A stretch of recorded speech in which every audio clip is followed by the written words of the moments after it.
Hello, students. In this module, I will start with your unit number 1 of the course.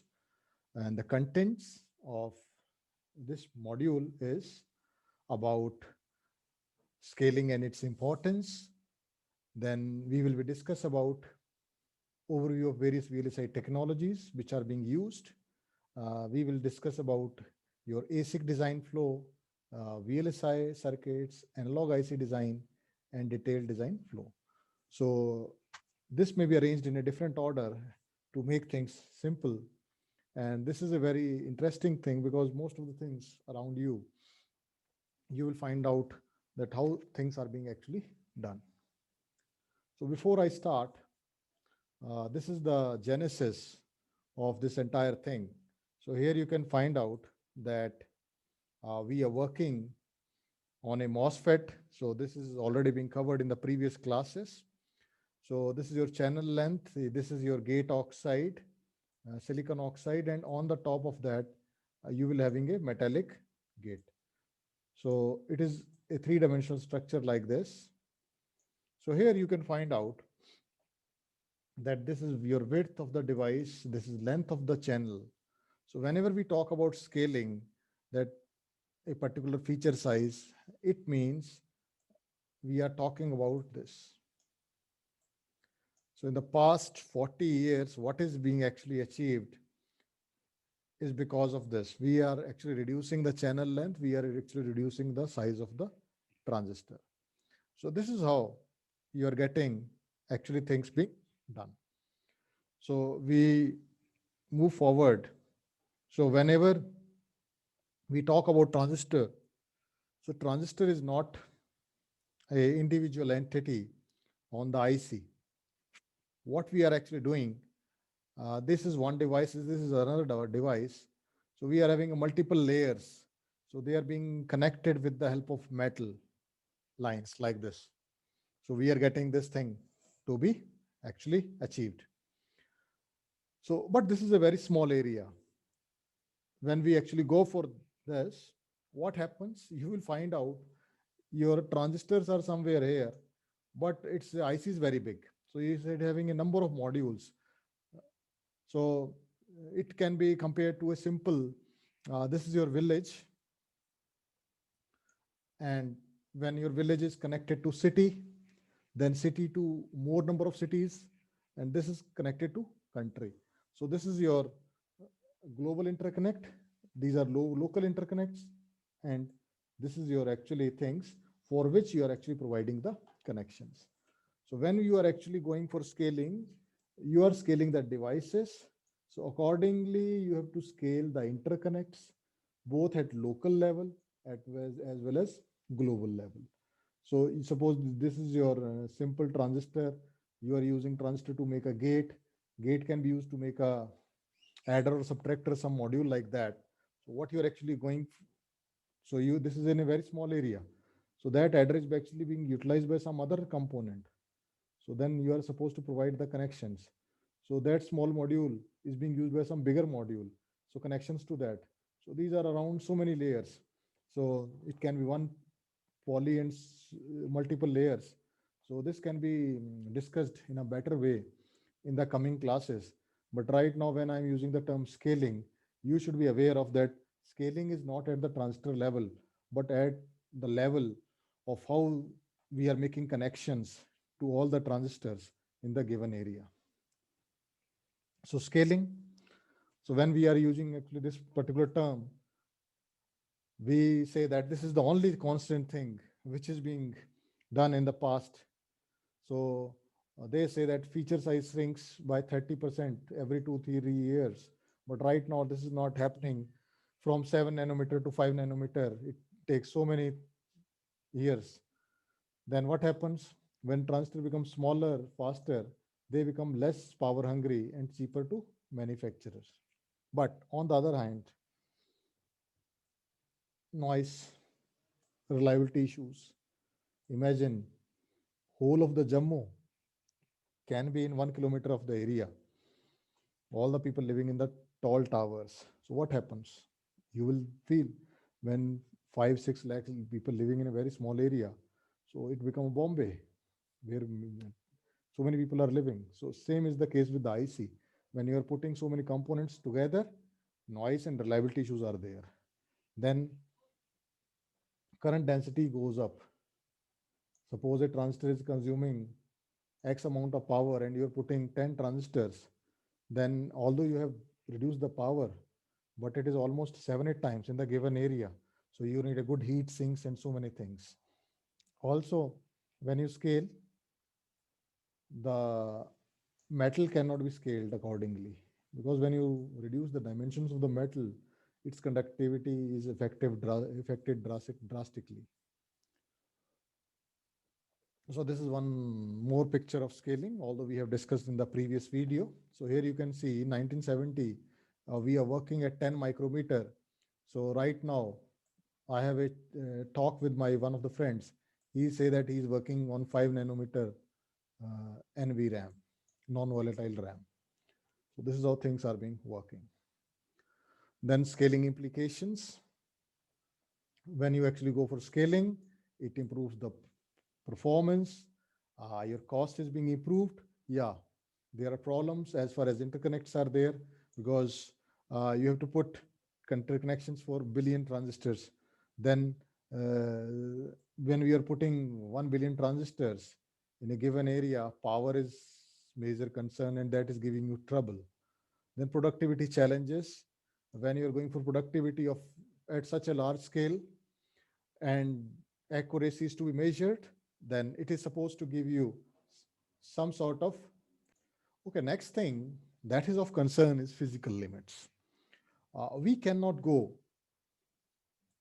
beyond a limit. It does not mean that we can scale anything to, no, there are certain limits, because size of the atom is around 1 angstrom, and currently we are working around 5 nanometers. So we cannot go beyond that, because fabrication is to be done. The equipment is not capable of doing fabrication at that level. So many things are being there. So physical limits are there. So here you can see, uh, this is your bacteria. This is your virus size. These are size of the proteins, this size of DNA, and we are somewhere around 35 nanometer here, and we are talking about this. So right now, we are here somewhere here, 5 nanometer. So when we go beyond that, so we are almost entering the regime of atoms. So that is how things are being changing. So it's not easy to work at these levels. Okay, so this is all about how things are being actually done because of scaling. So that's a different area. What next? But right now, whatever we have done with this, I'm going to focus on that. So as far as ICs are being concerned, they can be basically classified into two different domains. One is analog, another is digital. So in analog, what you can say, all your operational amplifiers, your filters, your VCC, VCOs, ICs, your 555 timers, and everything. So all fall under the category analog. So to have a differentiation between your analog and your microwave. So one more classification is there. This is RFIC. So in this low noise amplifiers, your filters, so they fall under this category. But they broadly they are under analog. So they have different set of rules and etc. things. So we will discuss about them in the coming classes. Next is digital circuits. So digital circuits can be classified in three different domains: your full custom, your semi-custom, and your configurable. Full custom means you are doing everything of your own. Suppose you want to make a laptop, then what you are doing? You need a processor and everything, so you are doing of your own. So it increases the cost, effort is required, but you are getting good thing, but it is not economical. It can be economical once the production is being done in the bulk.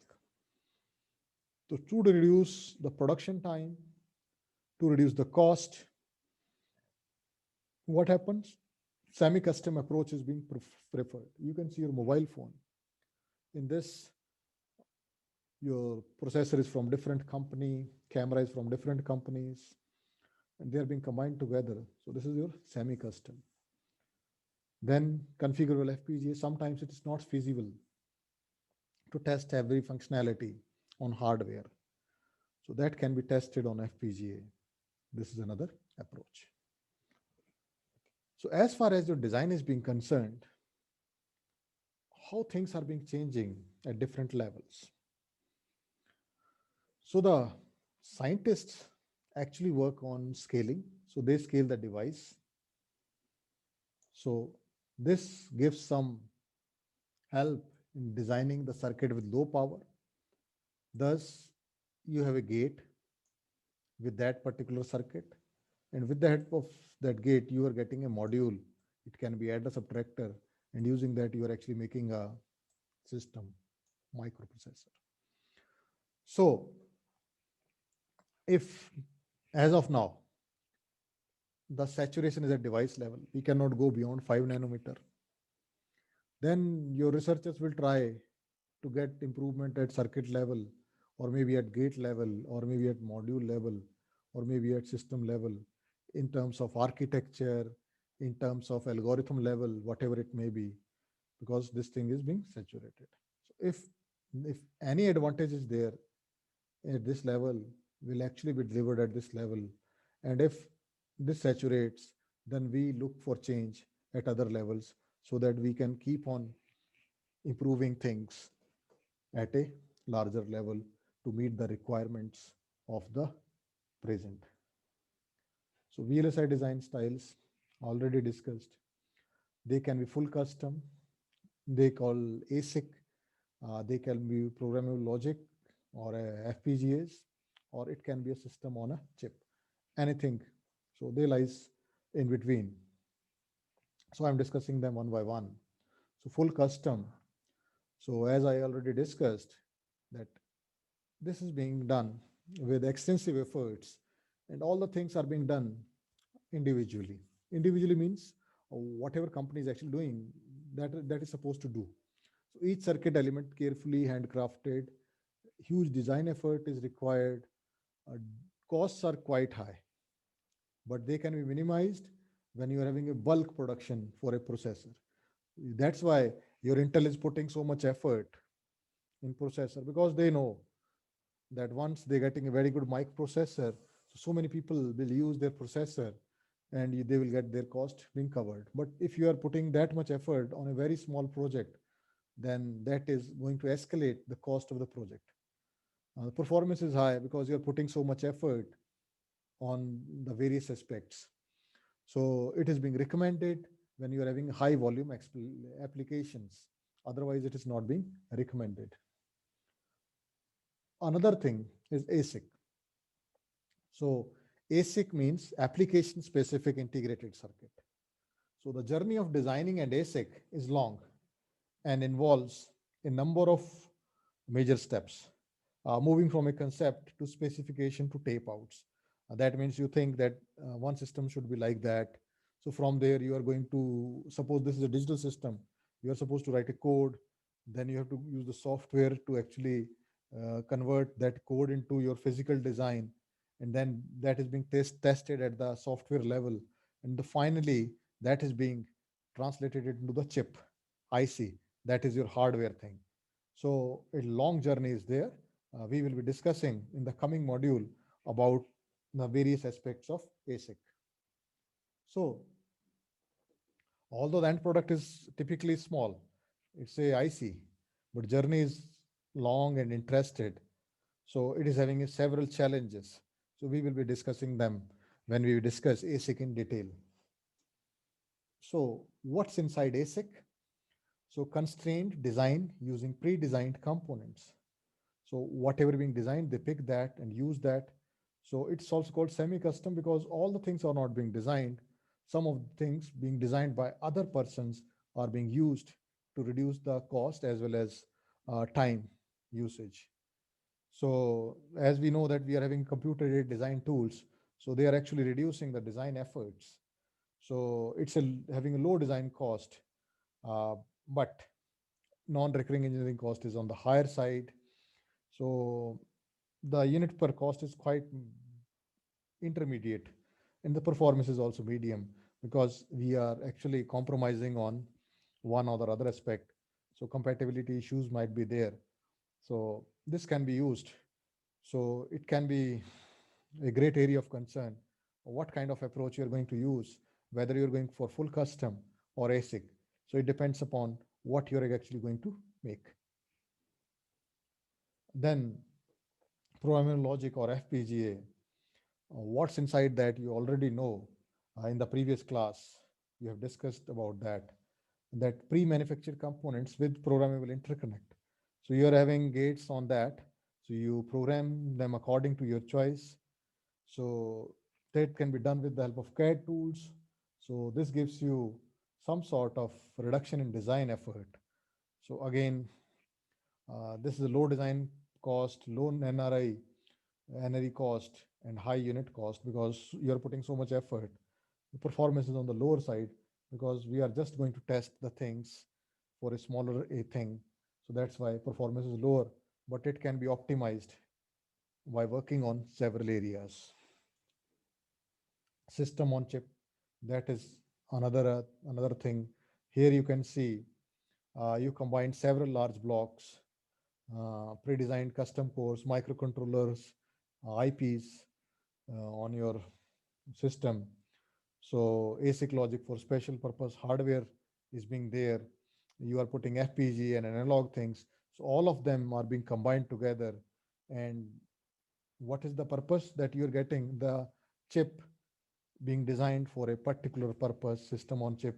Whether it can be a testing system inside your body that is giving you a result or something like that, or maybe on a spacecraft you're sending some system. So system on chip is there that is capable of doing everything. So what are the problems? Cost is quite high, and correctness of design is another problem. When you're putting so many things together, their compatibility is at stake. And we can see other things coming up when you are actually mixing so many things. So when you are putting these concepts, then what we find that we are having heterogeneity on a chip, because so much diversity is there. You are using processors, and you are using components, so all of them are having different softwares, different memories are there, analog components are there, so diversity is there.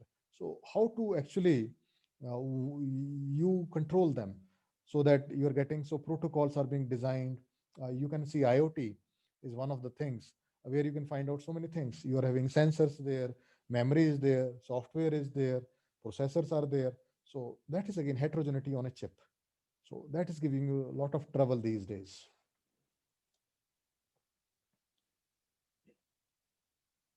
So this is your digital design flow. Some of the things you have already done in the previous class, and some of the things we will be discussing in this class, in this course.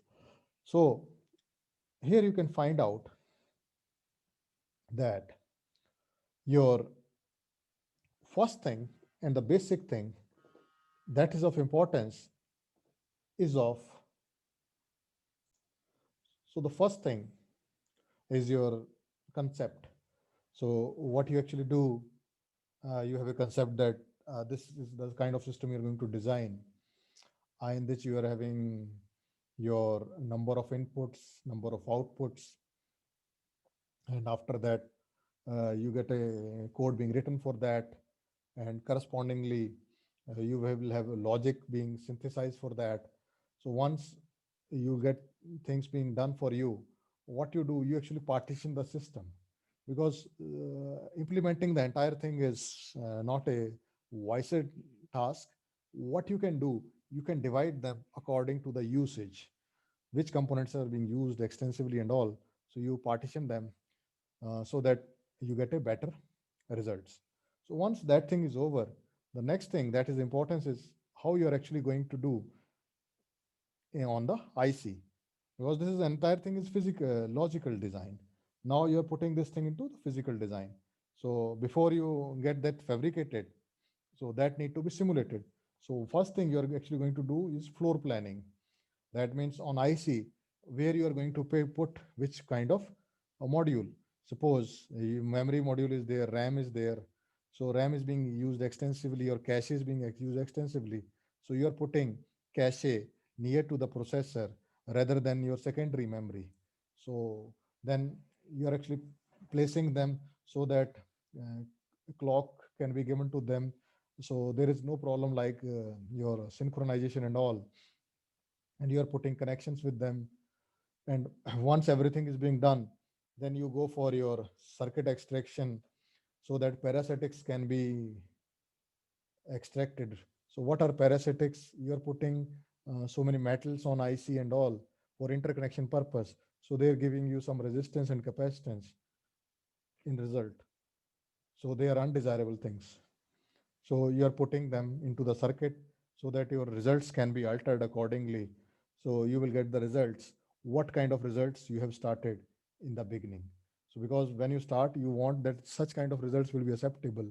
So if these parasitics are actually giving you that problem that your results are being severely affected, so you will go back here and put that things when you are actually floor planning and placement and routing thing, then you actually do that. So this is how you will go from your concept, that is logic, to physical design.